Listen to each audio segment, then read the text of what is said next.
in people's lives, there's only maybe a half dozen, 7, 8 categories that really matter. Most people, they major in minor things. They focus on stuff that doesn't matter. They know more about this celebrity going in and out of rehab than they do about their own personal development. But I look at and say, if you look at your body, without that, everything else is out the door. You don't want to be richest man in the graveyard. That's not going to do it. If there is energy, if there's vitality, if there's strength, it's going to show up in your relationship. It's going to show up in your business, it's going to show up in your life. That's an area you got to master. You can't dabble. It's too important. Emotions are everything. I mean, you got a ton of money, you got everybody loves you, and your primary emotions are pissed off and frustrated, then your life's pissed off and frustrated. It doesn't matter if you got $1 billion or 1 million people loving you, your life is not great. Relationships, intimate relationships especially. It's where the most juice in life comes from. It's where the most pain comes from most people. It's worth mastering instead of dabbling. Really looking at what are you going to do with your time? And mastering your time. Instead of having a checklist, you cross it all off, you can mistake movement for achievement. I want to squeeze out of that time what matters, that creates value for me and for everyone I care about and love. What about your career or your business and the mastery of that instead of dabbling? Most businesses are dabblers. That's why they don't make it. 96%, any 10-year period of time, 4% make it. That doesn't even mean they're profitable. And it does not mean they're enjoying themselves, all right? Or they're getting anybody else to feel good. Really mastering money, so that it's not a question in your life. You can do and be and give and share as much as you want. You're not stressed about it. You live in a place of abundance. And then spiritually, really, I think, I don't tell people what to believe spiritually, but I believe that ultimately, whatever you believe, you got to live it, and it should lead to growing and giving. If you're growing, you feel alive. If you're giving, you feel 10 times more alive. And I think if someone can celebrate and give, then that's spiritual state. So to me, those are the areas I look at mastering. Business, for sure, but it's the areas of life that matter most, and most of where we spend our time doesn't make people feel fulfilled. That's why the average person is not fit and healthy. The average person is not in a relationship where they have tremendous passion. I'm not a dummy, I'm not a positive thinker, I know the truth. The average person is not successful in business. The average person is not earning what they want to earn. But you know what? Very few people have those things, but a few do. A few are happy, fulfilled, spiritually alive, financially strong, their business is growing, they have passionate love affairs, and I'm obsessed with finding the few who do and find out what they do different and teaching to everybody. Everyone's going to measure themselves differently because everyone values things differently. Some people value success or significance. Some people value love more. Some value just basic levels of certainty. So when I look at the specific metrics, I really look at metrics of what are the things that need to be measured to know if your life is going to work or not. So I look at it as our whole lives are guided moment to moment by the state we're in. Learning how to change your state, not bullshit, not fake, but to go from pissed off, frustrated, freaked out to back in your center, or creative, or determined, or something that's going to move you forward. It's going to create a better quality of life for you and others. That's a critical skill set. So moment to moment, our life's controlled by our states. Yep. If you're in an angry state, you're going to respond differently than if you're feeling playful. But what controls those states long-term is your model of the world, your worldview. And I look at that as having, as a metric, 3 things that I look at. I look to see first, what are the targets you're after? The target is, everyone has different goals and dreams and desires. But as I traveled around the world to 100 countries, I started going, holy shit, I'm seeing the same problems. What's underneath it? I began to see that there are these same 6 human needs that we all have, the same needs. We all have a need for certainty, that we can avoid pain and we can have some pleasure, some comfort. We all need uncertainty. We need variety, or we feel dead inside. If you're totally certain, you're bored. If you have total variety, you're like freak out. And it's not a balance. It's learning which of these you need more as a person. Everyone's developed a different set of values in that area. The need for significance, to feel unique, special, important, the need to feel loved, the need to grow, and the need to contribute. Some people value certainty at the top of their list. That's their center of their target. I don't want to do anything unless I know it's going to work. I don't want to do anything unless it's the same. If you change anything, they freak out. If certainty is the number one thing on your list, everyone has the same needs, but if it's number one, I know how your life's going to be. I can predict the direction of your life and therefore the destination to some extent. If you're driven by love first, you want certainty too, but love is higher, you're going to behave very differently than if you're driven by significance. I have to be the one. So I look to see which of those needs are the top 2 on your list because they control your life. Yep. The 2 that most people have, 90% of the planet, if you said, of all these needs, which one do you really focus on most day to day? Everybody wants love, but what do you focus on? Most people focus on being significant. We live in a Facebook world where people fake their life, put new filters, make it look different than it really is, tell stories that, are totally full of it to make themselves look good. Because we live in this kind of false world where significance is more important than love. And it separates us.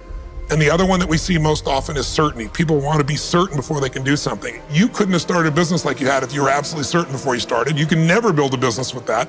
You can never build a great relationship, because if it's based on certainty, then everybody's got to stay the same and never change, which means you're never going to grow, which means you're going to be miserable. Right. So my metrics are, I want to find out what's driving you. And I want to see, is it healthy or unhealthy? You can have two people be driven by significance, though, and do it with a different set of rules. That's the second piece I measure. The beliefs or rules of how to fulfill that target. But I want to be more clear about something. An extraordinary life is life on your terms, and there's two parts. Part one to have an extraordinary life is mastering the skill of the science of achievement. How do I take what I envision and make it real? And how do I do that quicker, faster, better, easier? The ability to manifest what you come up with and make it real, like you've done with your company, yes, that's a skill set. I spend an unbelievable amount of time helping people do it faster, quicker, better, showing them the shortcuts, teaching them the strategies, modeling what works so you can save yourself a decade. But I would submit to you that having done this for 38 years with, 50 million people at this stage, I can tell you that the science of achievement, there are a lot of people that are damn good at that, and they still don't have an extraordinary life. They have an extraordinary life. You see it as extraordinary, but I get the phone call from the multi-billionaire who tells me he wants to do this thing on his business, but what he really find out is he's miserable as hell, and he's hoping somehow I'm going to rub off on him on that side too. Right. And so I give him what he asked for, the change in his business, but I also give him what he needs, which is the change inside of him. So the second skill is the art of fulfillment. If you want an extraordinary life, you can't just achieve, you got to be fulfilled. As simplistic as that sounds, but it's an art. It's not a science. Sure. It's a science to making money, come on. Any age, any color, any background, any gender, if you do these things, you'll have an abundance of money. You do these things, you're gonna have too much month at the end of the money. You're gonna have financial stress, right? Body. Everyone's biochemically different, but you and I both know there's fundamental rules, laws. There's a science to the body. You violate that science, you're gonna have disease, you're gonna have low energy. You align with that, you're gonna have an abundance of energy. It's gonna affect everything in your life. It's a science. Fulfillment's not like that. Fulfillment is as different as our human beings. You wanna know what God or the universe likes? Look at the jungle, look at the forest. Right. It's diverse, right? So most people think, well, I wanna get that, because they've been modeling somebody else, and that might work on how to achieve something. It'll never work for what to fulfill you. How many people you know, like you, got what you thought you wanted and you weren't fulfilled? Right. And that, I always tell people, success without fulfillment is the ultimate failure. The ultimate failure, because if you go at something and you fail and you're an achiever, you don't fail. You go, I learned something, I'll just try something else. Right. I'm gonna still get there. But when you succeed and you're not happy. So a perfect example of this, I mentioned in the seminar you were there because it hit me about a year and a month ago, we lost what I consider a national treasure, Robin Williams. And I asked people, how many of you love Robin Williams? Everybody raising their hand all around the world, right? He made people laugh, people were touched by him. So how good was he at the science of achievement? I mean, he wanted to be a great comedian and make the whole world laugh, he did. He wanted to have his own TV show, he did. He wanted the #1 show, he did it. He wanted to make movies, he did. He wanted to have an Academy Award for not being funny. Dramatic, and he did it, right? He did it, yeah. He said he wanted a beautiful family. He achieved everything, and he hung himself. That's crazy. And I know recently someone's saying, well, he had dementia, he had drug abuse, he had alcohol abuse most of his life because he made everybody happy but whom? Himself. That's the ultimate failure. So if I had no other message to offer your viewers, and you let me give it to them right now, Please. I'll tell you what I believe. I believe our lives are controlled by one force, decisions. I certainly believe in force greater than myself, call it God if you will, grace, whatever you want to call it, the universe. But I also believe it gives us choices. And the decisions we make control us much more than the conditions we meet. It's not the conditions, it's your decisions. Decisions of what to believe, decisions what to do, decisions what to give. I say to people, think about, look back 10 years ago, 5 years ago, 15 years ago, and think of a decision you made. That if you would have made a different decision, you'd have a totally different life today. Better or worse, I don't know, but totally different.